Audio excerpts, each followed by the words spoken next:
Hello, and welcome to the Brutal Iron Gym podcast, where our goal is to cut through the BS and deliver the brutal truth about topics related to health and happiness. Today's podcast number 2244.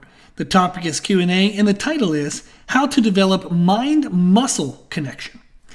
One of my former clients, she reached out and said that she was recently struggling with mind-muscle connection, specifically with lat pull-downs. Now, when we were working together, she was doing a lot of at-home workouts. She was post-pregnancy, and we were trying to do what we could do at home to make it easier for her. So the time that we shared together, we didn't get to do more commercial gym-based workouts. So lat pull-downs is something now that she's getting to go to a commercial gym. It's new for her. She's not 100% familiar with that movement, and she hasn't been using her lats, her latissimus dorsi, in this pathway with this kind of stimulus in a long time, maybe ever. I'm actually not sure if she's ever done cable lat pull-downs before. But I appreciate that she reached out, and I actually made a video that will be live on our YouTube channel sharing the tips I'm going to be sharing in today's podcast. I wanted to go through it in a podcast form, though, so I could expand a little bit and just present the same information, because I do believe this is helpful in another format that might reach people that YouTube isn't reaching. There are three main tips that I would give when somebody is struggling with mind-muscle connection, and that's what I want to share in today's podcast. Tip number one is to double-check your technique. Often, people will believe that they're performing the movement correctly, but whenever I watch them, they're not. Now, I have been watching people move. I've been training people since I was 16 years old. I'm 41, so I've been doing this for 25 years. I would not expect somebody without 25 years experience, 3,000 plus clients I taught at the university level and all this other experience. I wouldn't expect somebody without that experience to be able to see what I could see. Otherwise, I'm not good at my job. But one tip that we can use that does help people better see what they're doing, and I guess I just used air quotes that you can't see on a podcast. Oh, gosh. But a way that you can better quote-unquote see what you're doing is to actually film yourself. I know for some people that's completely awkward. I do understand. It is more socially acceptable in today's society and social media presence, environment, culture. But if you can just muster the courage to do it once or twice, that's all you really need to do it. No one's really going to judge you, and if they judge you, who gives a shit? They're not you, and they don't know what your goals are, and you're probably never going to see them again. So, that's my opinion. There you go, whether you want it or not. But if you film yourself, you get to see what I would see or what a trainer would see. You get to see yourself move outside of yourself. There is a huge difference between what we can perceive internally. There is a term called proprioception, which is our awareness of what our body's doing, versus when you get to see yourself doing it. One thing that was fun was when I got my teaching certification, we had to film ourselves teaching classes. That was horrendous, but also extremely helpful. One thing that was interesting, well, there's a couple. Number one is how many times people use the words and huh, and like, and There's so many filler words and sounds. And then also, what was interesting for me specifically is I'm blind in my left eye. I've been blind in my left eye since birth. It was just a birth defect. My optic nerve never fully connected to my eyeball. Thankfully, it's not just flopping around in there. It is somewhat connected, just not fully connected. And what happened is, since I can only see out of my right eye, I tended to favor looking at the right side of the class. This left the students on my extreme left feeling more isolated and almost ignored. I had to then learn to span my head, turn my head more extremely to the left than what would be normal feeling, to make sure that I was giving eye contact to the left side of the class. That was very interesting for me. It was very helpful. And then filming myself, it really helped me see my body language, helped me, hear my filler words, things like that. I have a long way to go to improve my oral communication. You would think after 2,244 of these, I'd be pretty damn good. But I definitely got a lot of gaps to fill yet. Filming myself, though, was extremely helpful. I learned a lot. when I filmed myself for exercising, by the time I started to film myself, I'm not exactly sure what age I would have been, but I would assume I would have been in my late 20s.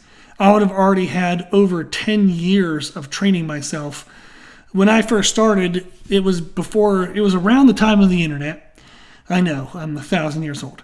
And what I mean by that is when we got internet at my house, I think I was 17, and I had started lifting weights when I was 16, there was really no one to watch. I would just read a book, and based on a picture, trying to figure out what the hell this person was doing from the before picture to the end picture, and figuring it out along the way. But I had 10 plus years of experimenting and playing around and developing mind-muscle connection and proprioception. So by the time I did start to film myself in my late 20s, thankfully, knock on wood, and hopefully anybody watching me exercise now would see that I can exercise pretty cleanly in regards to technique. Now, I have found my way to perform certain things. I do have a rep tempo or rep cadence that I find comfortable for myself, and it differs per body part.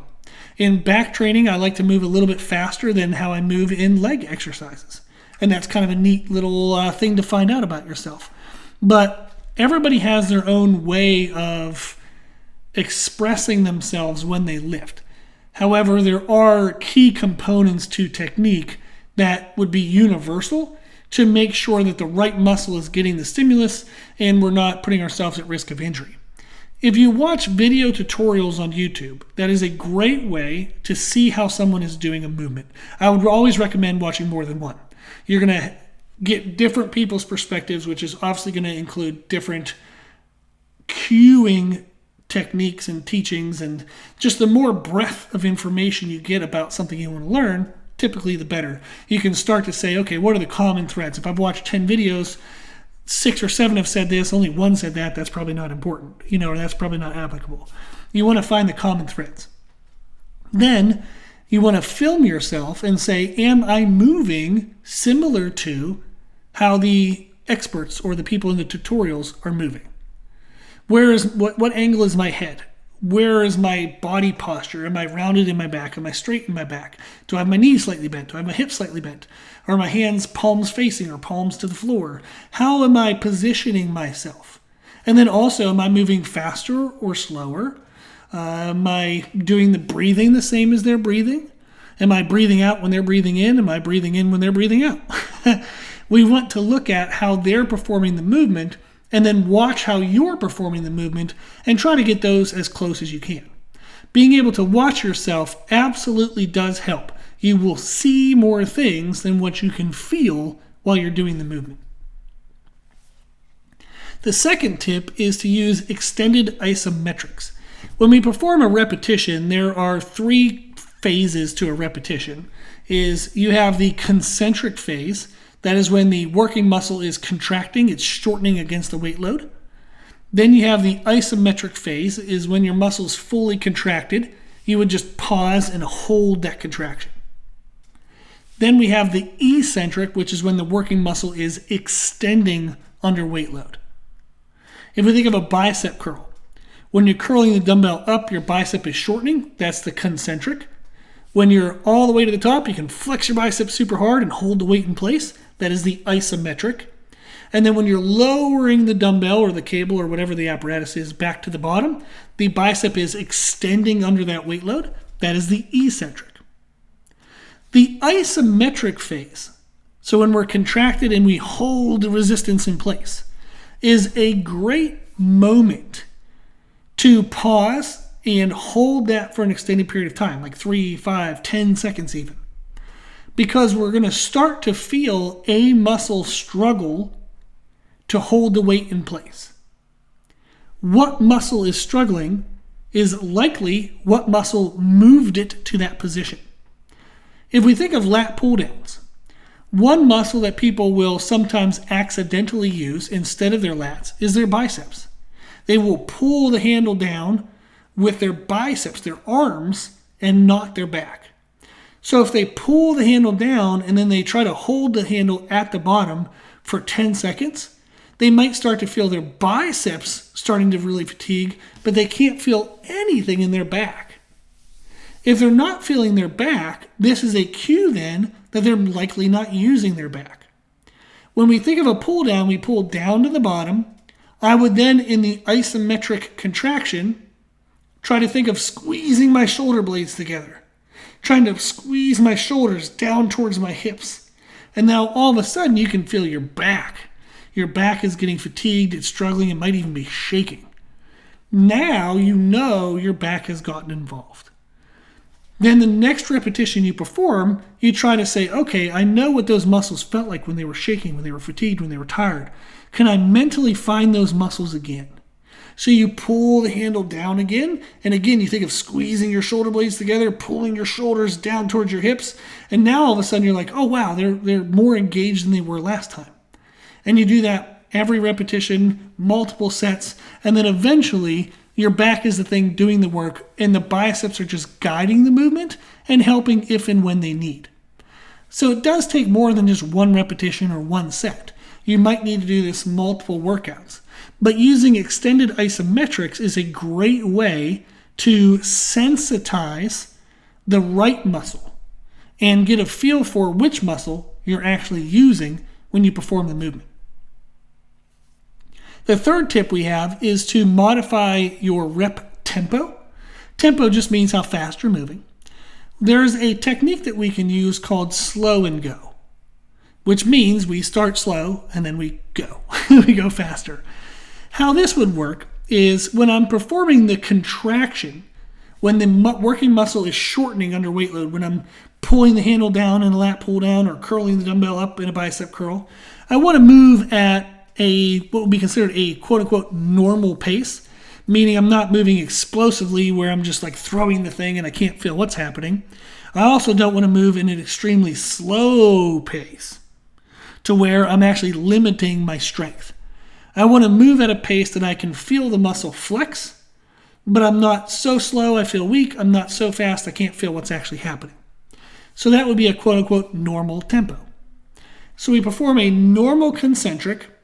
We want to pause at the isometric for a full 1, 2. I usually count to 2 if I want a 1 second pause. I count to 3 if I want a 2 second pause, because when we're under the pressure of the weight, that time moves pretty damn quickly. You'll watch yourself and say, oh man, I thought I paused and the thing never actually stopped. So I usually try to count 1 extra second than what my intention is to pause. So we want a 1 second pause, so I'd at least count to 2. So that way you get at least a 1 second pause. Then on the eccentric, when the working muscle is extending, we want to move at a very slow tempo. One strategy that I like to use is a 5 count eccentric. So when I'm wanting to extend the working muscle, I would count to myself 5, 4, 3, 2, 1. And that is the time it takes from me to go fully contracted to fully extended. So again, 5, 4, 3, 2, 1. I then perform a normal speed concentric, 1, 2 for my pause at the isometric, and then again a 5 count eccentric, 5, 4, 3, 2, 1.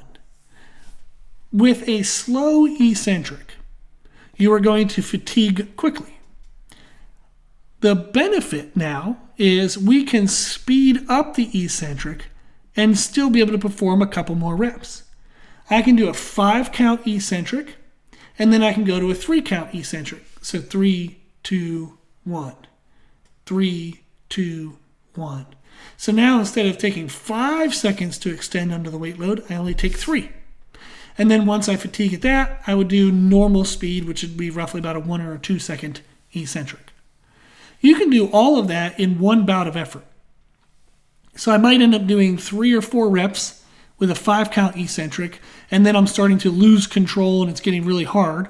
So now maybe I'll do 2 or 3 more reps with a 3 count eccentric, and then another 2 or 3 reps with a 1 count eccentric. So I might end up doing maybe 8 to 12 total repetitions in the set. A couple with a 5 count eccentric, a couple with a 3 count eccentric, then a couple with a normal speed eccentric. That is the slow and go.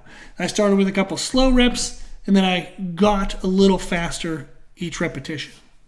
That allows us to bridge the gap between extended isometrics, which allows us to best feel the muscle, but it will be weight load limiting. If we use Slow and Go, we can then eventually move a little bit faster while still having control, and that allows us to progress in our weight load, and that will allow us to progress our strength and muscle size development. So those are 3 tips that we can use to better develop mind-muscle connection.